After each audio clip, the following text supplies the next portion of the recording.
Hello guys, तो आज हम लोग सीखेंगे यूजेज ऑफ इंडक्टर के बारे में। ठीक है। तो देखिए, इंडक्टर का काम क्या होता है कि यह करंट को अपोज करता है, और जब करंट को फ्लो को अपोज करता है तो फ्लक्स का निर्माण हो जाता है। और यह जो है सो जनरली कॉइल में रहता है। कॉइल मतलब कि इसका जैसे एसी करंट का साइकिल होता है, वैसे ही इसका भी साइकिल होता है, एक राउंड शेप में रहता है। और जब रोटेटिंग करंट इससे निकलने की कोशिश करता है तो यह रोकने लगता है। रोकने का प्रॉपर्टी जो होता है उसको रिलक्टेंस हम लोग बोलते हैं। कि उसको जैसे नॉर्मल कंडक्टर में रेजिस्टेंस इलेक्ट्रॉन को फ्लो को रोकता है, वैसे ही ये क्या करता है कि कॉइल में चोक बनाता है। मतलब कि करंट को चोक करने की कोशिश करता है। जब कहीं पे करंट मान लीजिए तेज फ्लो में पानी का फ्लो हो रहा है, जब रोकिएगा तो पानी फैल के निकलता है। तो करंट भी जो फैल के निकलता है उसको हम लोग फ्लक्स बोलते हैं। फैल के निकलने को हम लोग क्या बोलते हैं? फ्लक्स बोलते हैं। तो वहां पे कहीं पे जब चोक बनेगा, कहीं पे पानी का स्टोरेज को आप रोकने की कोशिश करोगे, तो वहां पे क्या हो गया? एनर्जी स्टोर हो रहा है, और वही एनर्जी का डिसिपेशन जो है सो फ्लक्स के रूप में निकल रहा है। ठीक है। तो यहाँ पे आपने एक चीज समझ लिया कि यह एक एनर्जी एनर्जी एनर्जी को स्टोरेज डिवाइस के रूप में इसका इस्तेमाल हम लोग कर सकते हैं। तो एनर्जी को स्टोरेज डिवाइस के रूप में इस्तेमाल करेंगे तो को वो एनर्जी जो होगी वो वोल्टेज के रूप में होगी या करंट के रूप में होगी।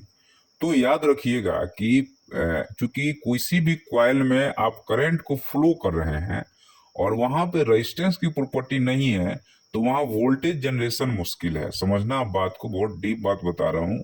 सब लोग आपको ये बात नहीं बताएगा कि करंट फ्लो कर रहा है कहीं से और उसमें रेजिस्टेंस की प्रॉपर्टी अगर नहीं है तो वहां वोल्टेज जनरेट नहीं होगा, वो करंट का फ्लो जारी रहेगा। वोल्टेज का मतलब ये होता है, मान लीजिए कि कहीं नाली से पानी का फ्लो हो रहा है या पाइप से पानी का फ्लो हो रहा है।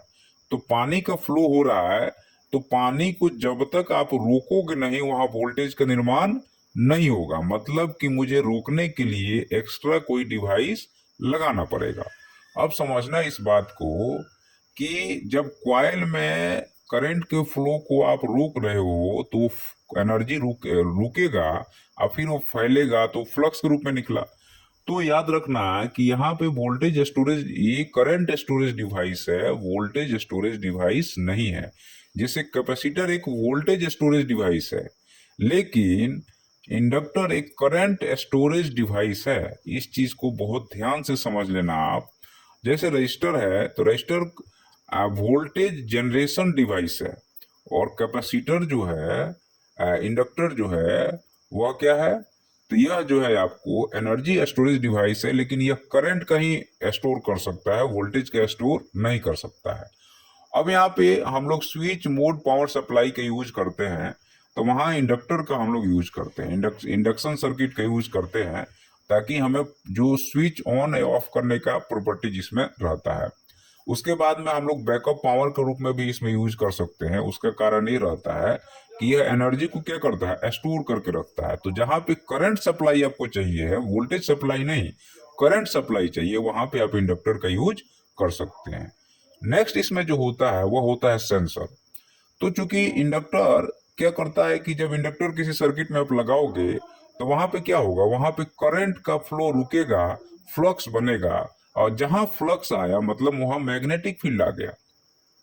फ्लक्स का आने का मतलब यहाँ पे ये है कि एक जगह से एनर्जी निकलेगा तो दूसरे जगह जा करके उस एनर्जी को एक क्लोज सर्किट में तो आना ही पड़ेगा। तो यहाँ पे पॉजिटिव और नेगेटिव पोल का निर्माण हो जाता है, और यहाँ से एक पोल से फ्लक्स निकलता है और दूसरे पोल पे वो फ्लक्स इंड हो जाता है, और एक क्लोज सर्किट का निर्माण हो जाता है। तो यह सेंसर के रूप में काम करता है कि एक जगह से सिग्नल निकला और दूसरे जगह वो सिग्नल डिटेक्ट हो गया। तो इस तरह से हम लोग इसका यूज जो है सो सेंसर के रूप में भी करते हैं। तो मैंने आपको बहुत डीप में इसको और बहुत लॉजिकल वे में आपको बताया हूँ। वीडियो पसंद आता है तो आप लोग सब्सक्राइब कीजिएगा। धन्यवाद।